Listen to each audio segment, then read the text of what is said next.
I'm honored to be part of this very important event, and I'm looking forward to many good, new, and powerful ideas, and maybe more powerful questions, not answers. Yes, the more than human is today a topic in philosophical discourses, scientific research, and various forms of fiction. The propensity towards superhuman attributes is evident with recent technologies supporting such a quest.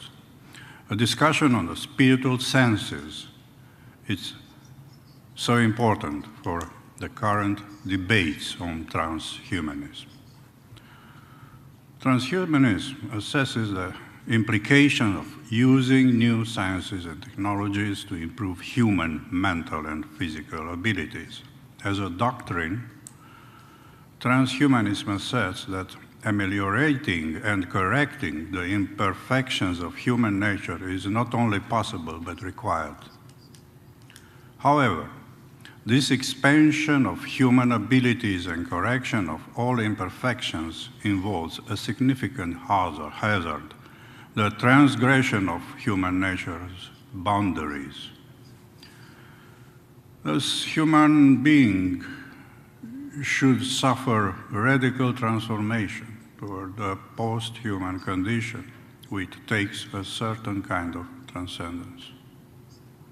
Transcending human nature through technology. The current state of scientific research and technological application boosted the credibility level with this prospect of improving human nature. Of course, there are advances in genetics, neurosciences, and artificial intelligence. The transcendence aimed by transhumanists seeks a leap and discontinuity from human nature as we know it.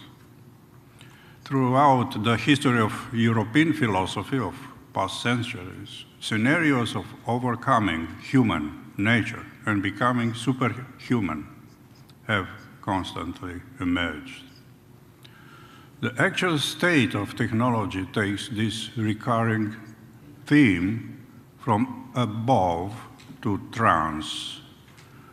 But the essential feature of these paradigms entails those same ends thought ever since the Renaissance. A crucial aspect that always been the enhanced ability to knowledge and perception at the same time. Superhuman can know differently, but also perceive differently. So a quest for the existence of spiritual perception should start by establishing the presence of the spiritual senses as distinct from the physical one. First, some aspects needed to be clarified. If spiritual senses exist, are they active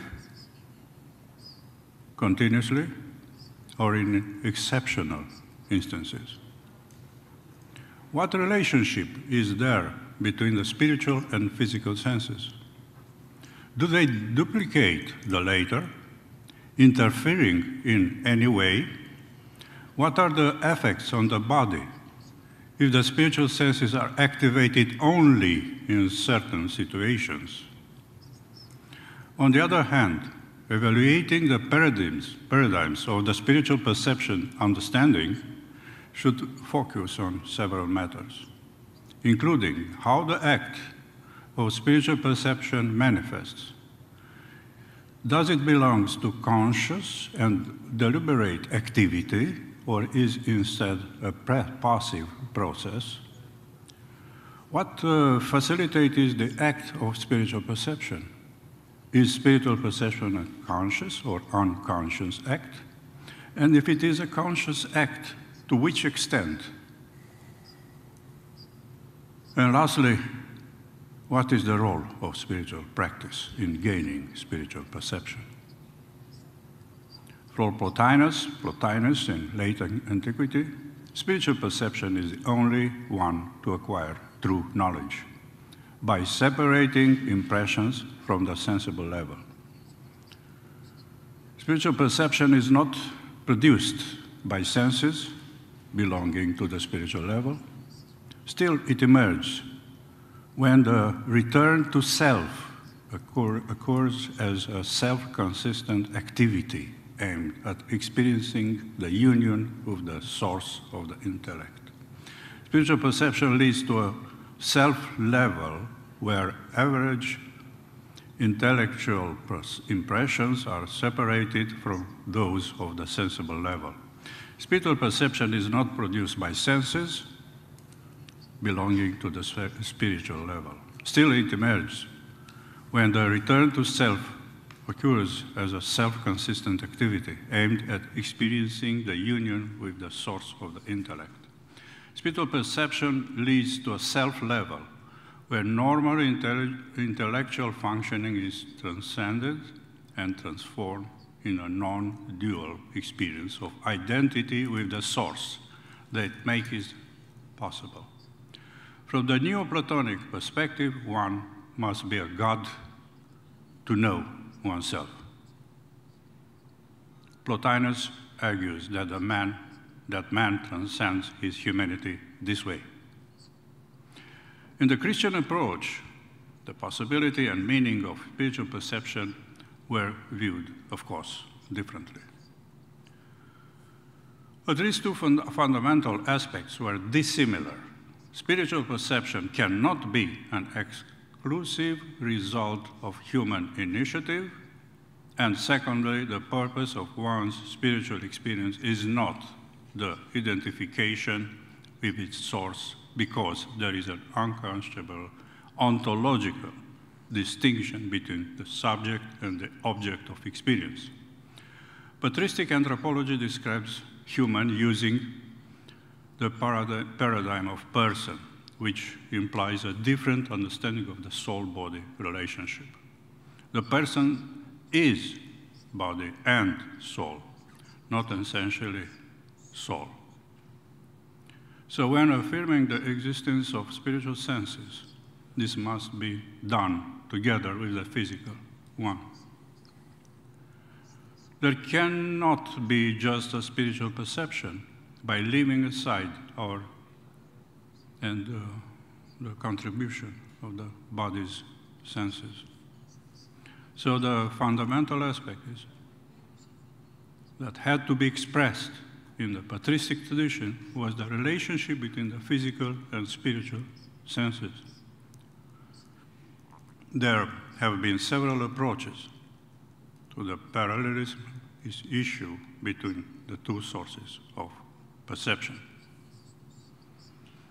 The differences in perspective on the relationship between the spiritual and physical senses and the question of various ways of perception depending on its source were signs of the implicit anthropologies coming from two great horizons of spiritual practice, Greek Byzantine and Syriac.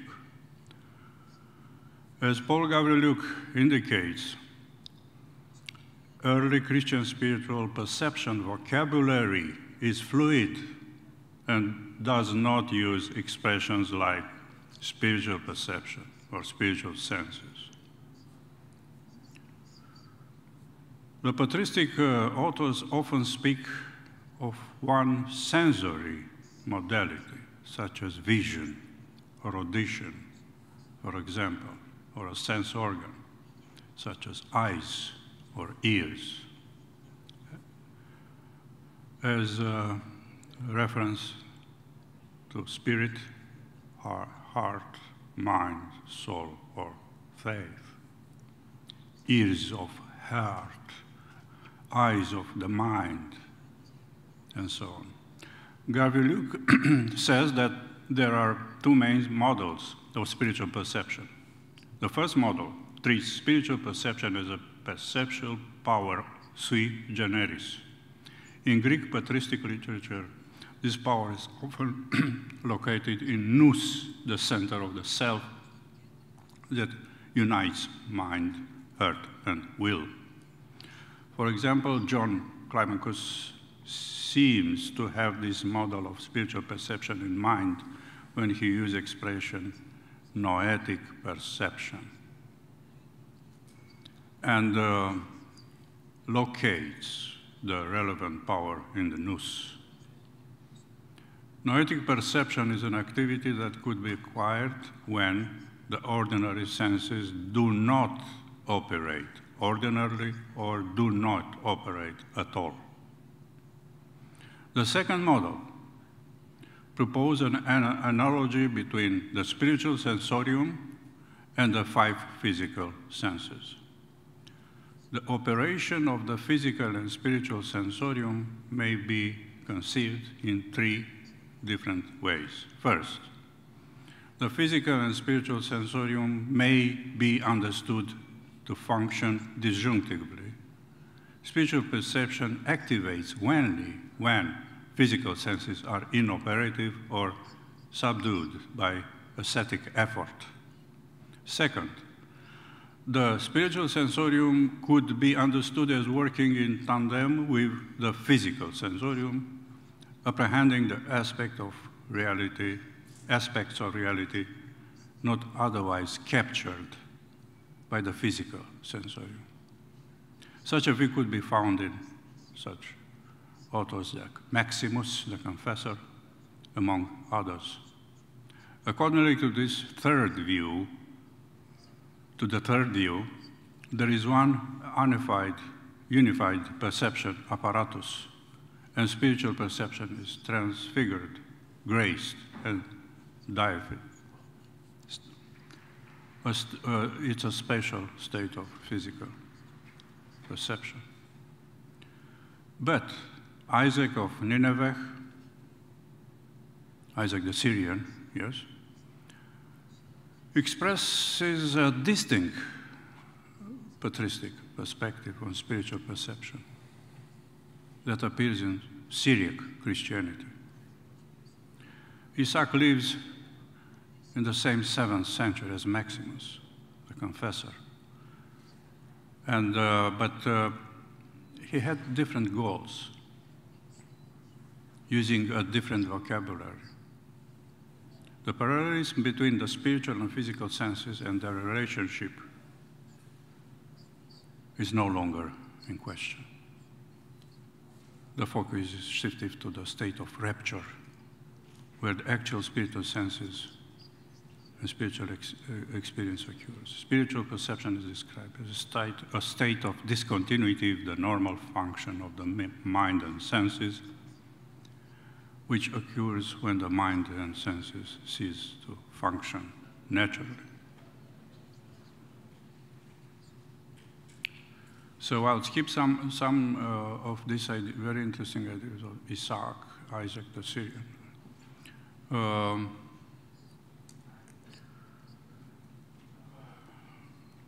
Gregory Palamas in the 4th century is very important in this discussion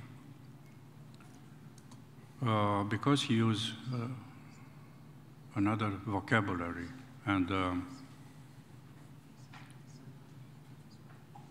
how we experience God, asks Gregory, St. Gregory Palamas. Intellectual perception.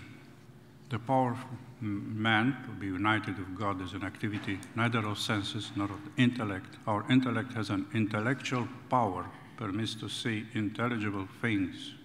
There are 2 faculties in human intellect, the power of intellection and the power of super-intellection union.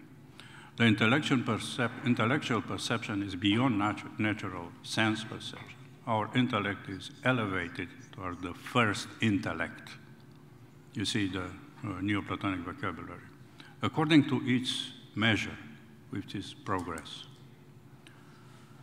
So due this elevation of our intellect, the body is also transformed in a more divine state since it is united with it. The transformation of body is effected through the intellect. It is not the eyes of the body, but the eyes of the soul that receives spirit's power of seeing these things. He called it noera, intellectual, but it's supra-intellectual, a kind of unmediated apprehension of reality. Thank you very much. Thank you.